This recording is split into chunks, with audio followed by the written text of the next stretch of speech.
Welcome back to another episode of Right Here in Mass. Joining me today is Matt Crane, the founder of MGMT Boston, a media company that highlights top Boston area startups and the talented up-and-coming operators who help them grow. Matt moved back to his hometown of Boston in 2022 after 10 years of working in the Bay Area for venture-backed startups, leading customer success and operations teams for two top Inc. 5000 fast and growth companies, Adderall and Liftoff. Matt, welcome to the show. Amazing. I couldn't have said it better myself. I'm super excited to have you here. And for our listeners, Matt's full bio is in our show notes. Yeah, that way you can get a feel for who he is and what he does. But Matt, I'd love to start off the show by having you talk more about yourself and what you do. Yeah, sure. So, like you said, MGMT Boston is a media company. And media companies today, I think, like mean many things. We're Mhm. effectively like a creator-led media company where I'm sort of individually going out, trying to meet as many startups in Boston, and always perpetually trying to answer the question like, what are the companies, the venture-backed technology companies here that you should care about and why? And so obviously leverage like my career experience with that, things I learned from founders and builders and investors, et cetera. And try to give like I guess a personal touch to like what to know in Boston as the entire world and particularly the startup world is really changing a lot. So the timing of this, obviously you can't always control that, but it's been super interesting because with the advent of AI and sort of like the emergence of the deep tech ecosystem and sort of the intersection of life sciences and AI, like there's just so many interesting things happening. And that presents, I think, a great opportunity for Massachusetts. And I'm certainly really excited to like help continue to, turn over rocks and present that to people. Um, matters. Um, I can hear you. Just sounds like your AirPods might have disconnected. Sorry about that. That's Hopefully okay. this is not too bad of an echo. No, totally fine. And in terms of why that matters, I found that it's just really hard to do that individually, right? As a full time, it's really a full time job to understand what startups are here, what people are here, what people are building. So that was something I noticed when I moved back to the Boston area, and I've tried to take it upon myself and build this company to be a lens into just providing more perspective around what's being built here in Boston, in Massachusetts. Yeah. And I love that you specifically focus on like the Boston and Massachusetts area because I feel like when people think of tech, they think of like LA or California, or they think of New York. And it's like people forget about Boston and it's such a big hub. And so I think it's great that you're really amplifying all the work that's being done in the city. Totally. Yeah, it's important. I think, it is traditionally like a top three ecosystem and top three anything. You're on the medalist, you're on the medal stand, so that's important. Mhm. And in terms of the different, I think like the coverage and really the breadth of startups here in Boston, like really strong here locally, which is fun. Yeah, absolutely. And so when you moved back a few years ago, did you know that you were going to start MGMT Boston, or did you move back and were kind of figuring out what it was that you were going to do next? Right. So I was still working for my startup on the West Coast here in Boston when I moved. And I think it was sort of like over time, I'd been there for almost 8 years. So I knew there was something I wanted to do after and was sort of in that exploration process. And it really became clear that like this would be an awesome opportunity to, build something that didn't seem to exist. And, through validation and interviews and sort of market research, it became super clear like this was an opportunity worth pursuing, both personal at a personal interest, and seeming like there was a gap. Hmm. Definitely. And so for people who might not have heard of MGMT Boston yet, could you give an overview of what it offers? And like you said, it's a creator-led organization. So I'd love to hear more specifically what you're doing with it. Yeah, totally. So, the number one thing like we think of when and by we mostly me, but like in terms of the collective is really understand like finding and understanding the top startups here. And so I spent a lot of my time meeting companies, meeting people who work with venture-backed startups to like really try to get an understanding of like who are those breakout companies. And then we put out a lot of content to basically broadcast that, and most of it's free. So Mhm. we have a newsletter that goes out every week. It's on Substack. If you want to check it out, it's just mgmtboston.substack.com. It's free to sign up and read along. We have a short form video series called The Lantern, which is kind of like an ode to Paul Revere and the innovation that has been happening in Boston since the revolutionary times. And those are like 5-minute episodes with leaders across the ecosystem, founders, investors, operators and other kind of like ecosystem leaders. We almost get two of those out a week most consistently. Hopefully this doesn't come out and then like, 6 months from now it's only one, but I'm trying to do two a week. And then we have like a big LinkedIn presence where a lot of our like sort of social distribution goes on LinkedIn. So that's usually like the best way to kind of really follow what we do.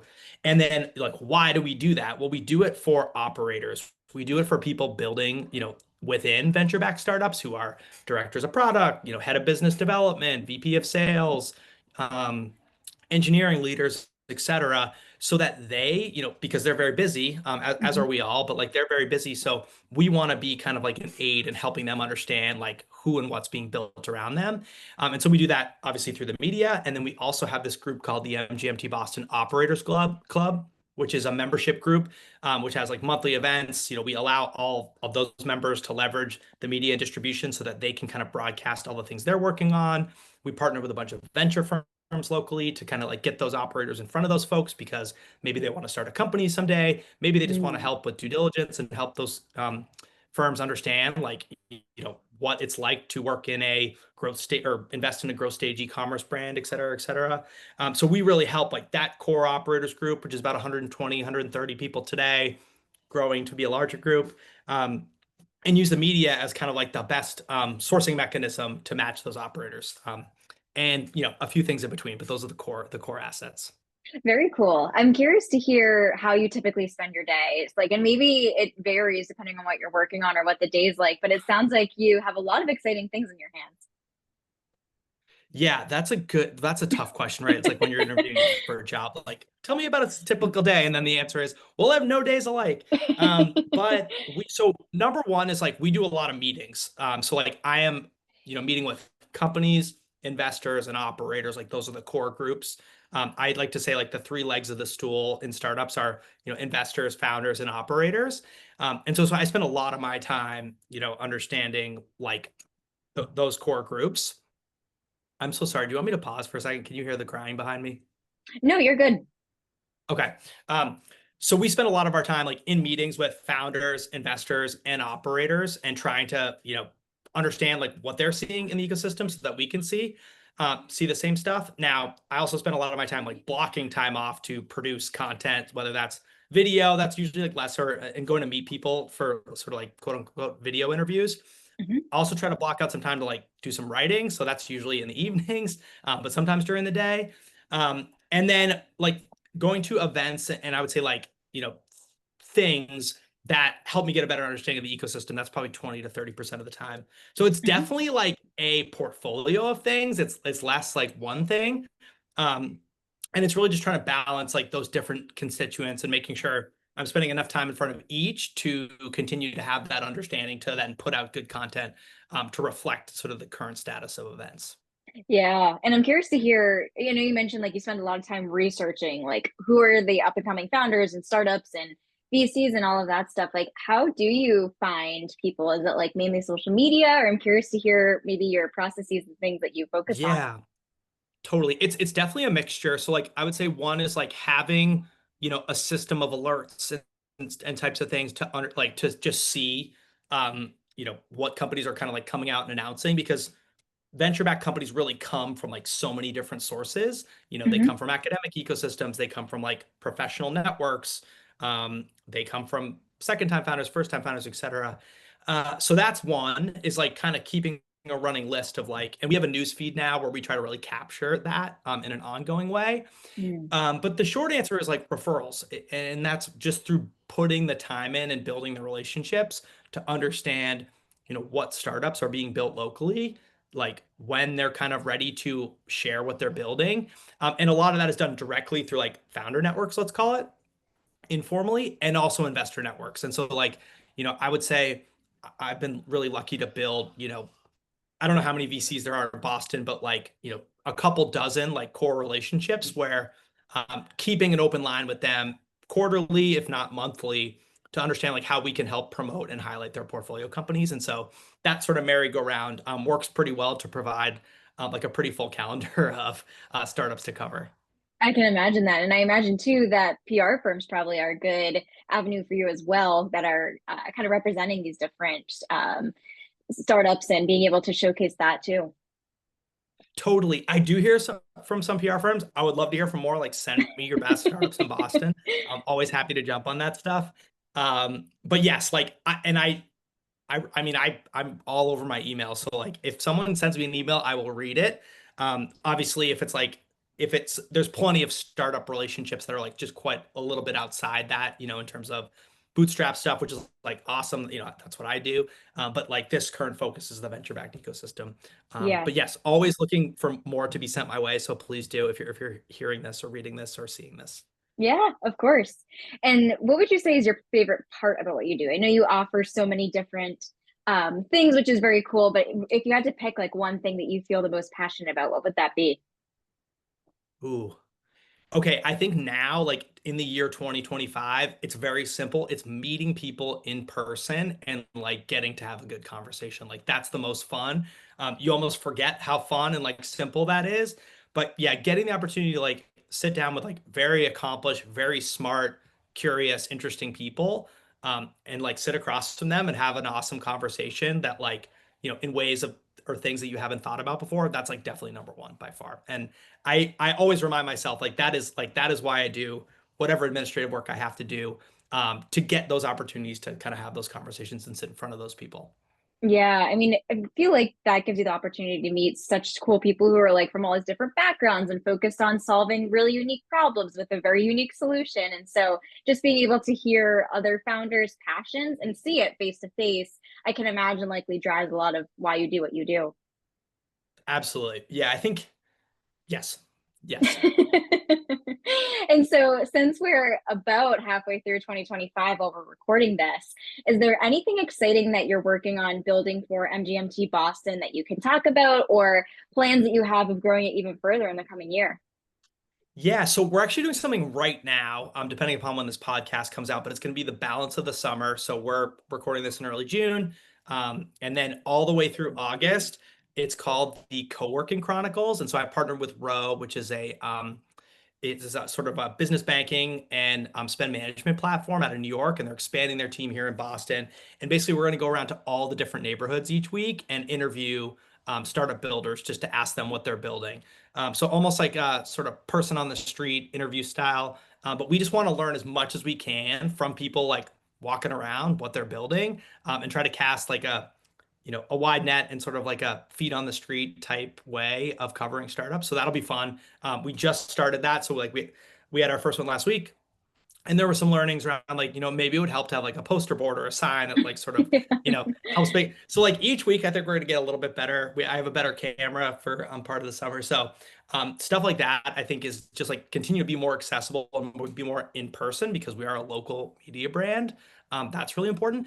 And then in the fall we've experimented with this in the spring, but we want to go deeper. So what that means is ideally we plan to work with specific startups over the course of like an entire month on a Mhm. sponsorship basis and say, let's pick Klaviyo because they're a public company, they don't count. But like as an example, the goal would be to go in and interview like different members of the leadership team to say like, what is it actually like inside of this company? Oftentimes, you'll see that sort of like packaged up for a specific product release or something. But this is more like in this given month, looking ahead the next few months, like what are you and your team focused on? Mhm. And how do you like pull that out? And I think that's a really important way to like get around to more important growth stage companies here. We have a couple like penciled in, but we're trying to finalize that. And that'll, I think, just give like a better ongoing tour and visibility into what these companies are building, who the people are that are building the things at these companies, and just try to go deeper with a bunch of great startups here. Very cool. And I especially love that what you're doing with Row. I mean, I saw that I think a few days ago. I was looking at your LinkedIn and I was like, that's a really cool idea. And so I'm curious to hear like what made you want to focus on that chronicle and also how the idea came up with being able to partner with these different startups that you're doing within the fall of diving deeper into what it's really like to be a part of it. Yeah, I think it's almost like every day we're trying to think of like how do we expand what we do and Hmm. how do we do it in a slightly different way that's maybe unique. So like, the lantern has been going for about 9 months now, which is awesome. And I learn something every time I do it, but it's like in a bit of a rhythm. So that's great. But that then means like it's time to turn your attention to the next potential experiment. So something like say a little bit more unpredictable of like bringing people out who maybe aren't as like trained or prepared to just kind of like give a minute, explanation of what they're building. Like there's some comedy to that. There's some, informationally helpful things to that. And so like that's just another experiment that we run. And not all the experiments work, but like that's something we'll keep trying. Mhm. And so that's where that came from, is like, how do we understand? And I'm normally asked, I would say, maybe not once a week, but like often enough, like, tell me about Boston startups. And I have some, an off the cuff like answer I've given. And so this is sort of us saying like, well, we could tell you or we could just show you. Yeah. Because there's only so many times you could sort of like give the repetitive one-to-one, why don't we do it in a little bit more of a broad, collective and distributed way? Definitely. And so I'm curious to hear, with this, is your goal or focus to really bring light to the startups so that way they can get more funding, or is it also to help hopefully like attract people who might be interested in working for the startup, like being able to focus on some, I guess, culture pieces as well? Totally. I get this question all the time, and the answer I give is like, it depends. So Yeah. there's an awesome platform kind of here that started here in Boston, is now in a few cities, called Venture Fizz, led by Keith Klein. And he does a fantastic job. And he is like, I am focused on hiring, which makes complete sense. I've always said like my sort of goal is a little bit different. It's more like when you catch up with a friend and you want to know like what are the great startups, like you just tell them, right? Like they're Hmm. great for this reason. And so the startups will come to me for like various things, like hiring for sure, potential funding, or just like brand building in Boston, or like, hey, we have an upcoming product lot, like some type of initiative. And so the answer is like, it depends. I'm flexible on Yeah. that. But what I really like, the sort of brand behind MGMT Boston, like what we're really trying to do is provide like, these are great breakout companies in Boston for these reasons. This is what they're building. And Hmm. sometimes they'll be hiring, sometimes they won't be hiring, sometimes they'll be looking for funding, sometimes they won't. And they have product releases, every now and again, but sort of follow them and like follow them, through this cadence. And I think that's important. Absolutely. And a lot of the work that you do is so creative. Like you mentioned, you do a lot of videos, you do podcasting, you do writing. And so, as someone like myself who's also in a creative industry, I find that I can get burnt out by a lot of that creative work. And I feel like I need to pause and regroup so I can have more energy to do it again. And so I'm curious to hear how you focus on that, how you can kind of keep your creativity going when it takes a lot out of you. Yes, I get burnt out all the time, Yeah. like fact. And I think it goes in waves. Like I don't write every day. I don't like do video content every day. And actually, I have three young kids, so I think that's part of it. But like I don't work a lot on the weekends because I literally can't. I'll do Sunday Yeah. nights for a period of time, and I'll try to carve some time out like every now and again, but it's just like literally too hard to fit the time in. So like weekends I take breaks, and then I just kind of go in like phases. And I certainly, I would say like the whole process has evolved. So on the video side, we have an editor that we work with who's fantastic. I'm not going to say her name because I don't want anyone stealing her, but she's great. And so like the video stuff, I get to do it and then send it off and then just kind of do a little bit of the editing. So that's not too Yeah. bad. That's a little bit more administrative. And the writing, like I've definitely incorporated more AI tools. So I'm happy to share that because Hmm. I think it's important for people to understand, is like I don't let AI write it for me, but what I'll do is like I'll take a call transcript of like when I've interviewed a company, and I'll basically say like, here's the format I want all the notes in. And then that lets me like tear it up, because my writing process from scratch is basically I try to write the whole thing as fast as possible. It looks terrible, but like just get it in the format. Then I rewrite it, Hmm. and then I kind of rewrite it again and like tweak it all. And so this allows me to like save almost three-quarters of that first step, which really helps because then you're more in like the sculpting phase instead of like acquiring the marble, and doing a lot of the like. So I think there's a lot of shortcuts that, by the way, has taken me a fair amount of time to like implement, just because it's expensive Yeah. to learn some of this new stuff. Like it's not like a one day thing where you like, I'll try this. Oh, it's great. It works. And like ChatGPT, for example, it's taken some time for like it to get good enough to even do some of this. And I'll even look back, Mhm. like it'll miss stats and things. So you have to have your own notes, I think, to accompany. And then like there's a bit of a stitching process. Um, but if you at least know what you want out of it and know the important things to look for, it can help expedite that. So the short answer is it still takes a lot of time. But I think I can really get like it's just practice of getting into to it. And I have learned that if I can sit down and get started, then then I start to be able to kind of get my focus in from there. Absolutely. And I love that you mentioned that you use AI to do kind of like it sounds like tedious stuff for you, or kind of like more of the admin type stuff for you. Because that reminds me about a quote that I read. I think it was a few weeks ago, and it was something like AI is meant to do the mundane work for creative people, not the creative work for mundane people. And what you just shared, I think totally hits upon that you use it to kind of help do some of like the more tedious stuff that's time consuming so that you have the capacity and the ability to focus more on that heavy lifting and creative piece of it that you really enjoy. Totally. Yeah, like it's funny, AI will sort of generate like adjectives that you would never use. And I think it's Yeah. important for any, whatever you want to call it, writer, creator, like um, you know, author or like authority of some piece of content. Like you have to own that voice. And AI is probably not gonna be able to do that for you in the same way. Although like the training is getting better and you like I, at least in theory, have said like train it on all my stuff, like use my website and everything. I don't think it's perfect for that, and I'm sure there's like better ways to back test that that is actually happening. But again, it's the starting point that really helps. Yes, definitely. And having done this for the past few years, I'm curious to hear something that you've learned along the way, or something you know now that you wish you knew back then when you first started MGMT Boston. Ooh, that's hard.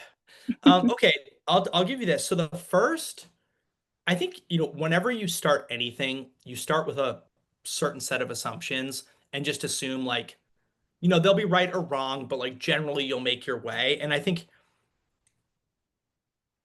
that's part of starting anything. And so for me, and I'll wind my way background, I started a newsletter and was like, okay, what I'll do is I'll produce this newsletter. It will be like this, and then it will grow. And then when it grows big enough, I can sort of sell ads against that. And then I can grow that into different things. And here's the pace of growth that I think I need to get. In about 6 months' time, I can start producing revenue, and then I should be like in pretty good shape. And I think what I learned, like, of course that didn't happen, right? I think you also need to understand the growth levers available to you at any given time, And so for me, starting with a newsletter in the beginning of 2023, like that was almost like peak newsletter in terms of how many people were starting newsletters, how many other newsletters there were out there. I think it's still a great way to grow, but it didn't grow at the rate that I hoped or expected. And there's probably a lot of reasons for that. One was like format, sort of niche type audience, etc. And so you can do a few things there. You can say, okay, this isn't really working. I'll just close it down. You could say, okay, like maybe there's a different way to solve my problem or sort of like use different methods. And so I think what I had to do is evolve my thinking into like, this is sort of a newsletter platform to like, this is a media platform. And I'll just use, the different methods available to me to grow. Mhm. And so I've continued the newsletter because I think it's actually been a great forcing function of like producing content and keeping a calendar. Um, which I think is really a really important way to grow for anybody is like you have to commit to a cadence. And Yeah. it's not up to me to tell you what that cadence is, but like you have to own a cadence. I really think that's important. But I started doing, a lot more like LinkedIn posts that was just like a LinkedIn post. And Mhm. I started to sort of up that cadence. And then a year later, we kind of, I said, you know what, like video is clearly what the internet is incentivizing across TikTok, LinkedIn, Instagram. Like you have to do video. I did not want to do video, like in terms of, sitting on the couch. I would have just preferred to like write anonymously. But it doesn't work like that, right? You need to use the growth levers available to you. And so that turned into the video series. And then that's had like great, things that I didn't think would happen in terms of like that it actually was a little bit easier to attract sponsors with video. It was great to Interesting. meet more people in person with video. Like there's things that come from different experiments. Um, and then also because the newsletter wasn't growing as fast in the earliest days, I started the Operators Club, which has paid dividends because the Operators Club refers other people who are builders, other founders who are building companies, and it's become this great referral network in ways like I don't even quite completely understand yet. But also understand that you need multiple ways.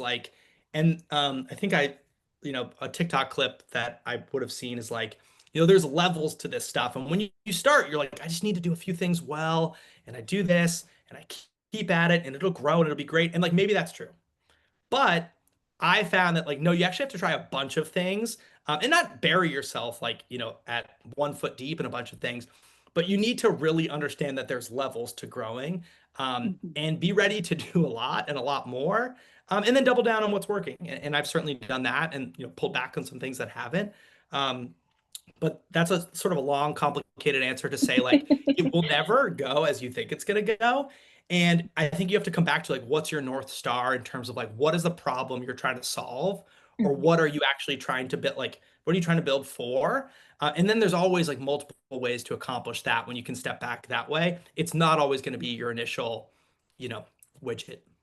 Yes, absolutely. Oh my gosh, that was such great advice that you shared. And I feel like at the heart of what tips you really explained there is that what you've done is been able to really kind of pivot and shift and adapt and listen to what people are really looking for in something like MGMT Boston, which I think can be hard because it's like, especially when you get tunnel visioned, like you're so focused on just repeating the processes and rinse and repeat and whatnot, that it can be difficult to take a step back and be like, wait a second, is this actually doing what I hope it does? Are people actually benefiting from this? And so I love that you really reiterated the importance of being able to do that and understand what's working and what isn't so you can adapt and move forward. Yeah, and I think like there's so many different ways to build a company, and that's important to understand that like there's many ways to climb the mountain. I think when we hear pivot, we think like, oh, you go from building a media company for people in Boston to a cooking show, on like the best chefs in America, like totally different, right? Mhm. But I think a pivot is better explained as like you're just changing things. And so really Yeah. every startup pivots. You have to pivot. Product market fit is often a moving target. So like don't even use the word pivot, but you're always sort of tweaking things, expanding, experimenting, like having an experimentation mindset. That's just critical because like so many things change that are also outside of your control. Like you just have to be ready to meet that wherever it is. And you know, like we have sort of companies that get written out every week, more or less. We probably do like 40 a year, so like 80% of the time. And like sometimes the company's like, hey, we can't, finish this week. We need to kick it to next week. And Mhm. that's like day of. And you're like, oh my God, like what am I gonna do for this newsletter? And then you just learn Yeah. how to like leverage the content you've already put out, remix it. And like once you do that 3, 4, 5 times, you sort of have that muscle. And then it becomes a little bit easier to try different things. And so I think a seasoned builder or operator will not even understand that they've pivoted or like expanded because it just felt like second nature, years later looking back. Yeah, so true. And one thing I would love to have you share more about is that you mentioned the terms a few times, builders and operators. And so for anyone listening who might be unfamiliar with what those are, could you explain what they are within the tech ecosystem? Yeah, good point. So builders, I think, is like a catch-all term for like startup people. Hmm. But operators and founders, this is something I've been trying to like, pound the drum on, which is, traditionally, let's call it the old school way. There's sort of founders, executives. Those are the people that start companies and lead companies, and then employees. And an employee is really like no one wants to be an employee, right? Hmm. Because it's like you work for someone, you kind of punch clock. In my opinion, it doesn't do justice to the people that have joined a startup to like really, affect change, whether that's through an industry, a company, a persona. And so operators are the people that build startups, alongside the founders across all functional disciplines. And I think it up levels, the work that they do, which is important because I have said many times, maybe more privately than publicly, that traditionally there's sort of founders, investors, and operators have traditionally been the shorter leg of that stool. I think that's changing. Like I think they're better recognized, for the contributions that they make to startups. But there's still a long way to go. And I think, whether it's operators who become founders, operators who become executives, or operators who are just awesome at building startups, from startup to startup, they're the people that I kind of build for, and certainly recognize like the accomplishments and the importance of investors and founders too. But that's sort of the persona that I've really like built this brand around, and the person who is largely myself too, that I try to serve. Yeah, I love that. And for anyone who's listening to this episode who would like to get into the startup world, who is totally new to it, what advice would you have for them for just kind of dipping their toes in the water? Yeah, I think there's obviously like reading books, sort of doing your own individual research. I think the most fundamental, like most important thing to building a startup, to joining a startup, et cetera, is providing value. And Mhm. better yet, understanding the value you provide in order to provide that value.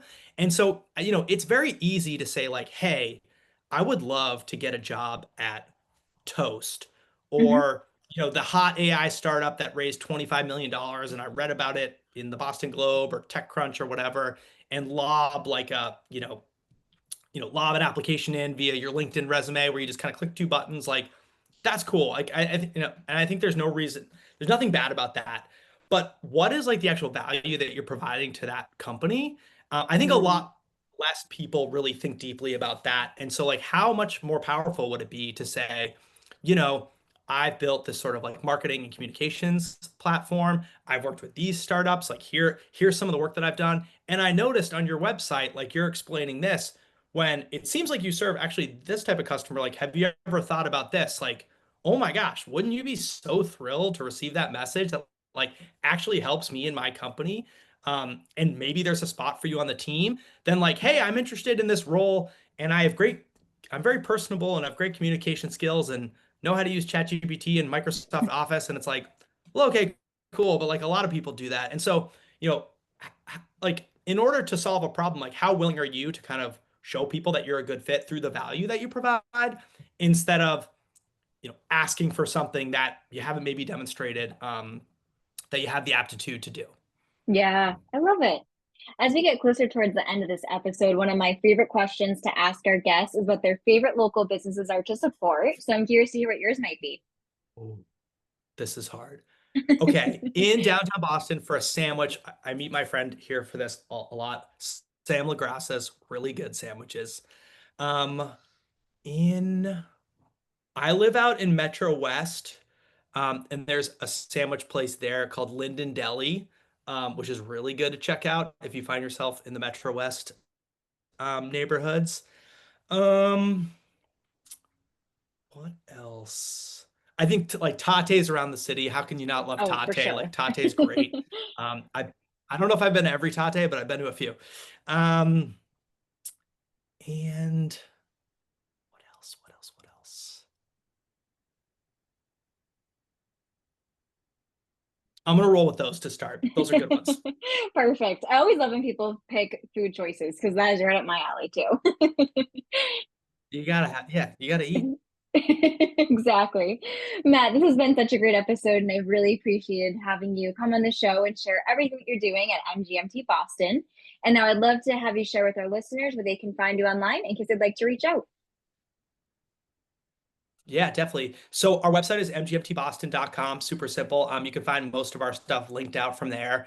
The Hmm. main distribution method, as I mentioned, is LinkedIn. So Yep. I think my LinkedIn URL is Matthew, Matthewh Crane, or you just search Matt Crane on LinkedIn, and MGMT Boston should pop up. Uh, and then our newsletter, which is mgmtboston.substack.com, comes out weekly. Check it out. And hope to see more builders, more operators, more founders around Massachusetts that come from this episode in the months ahead.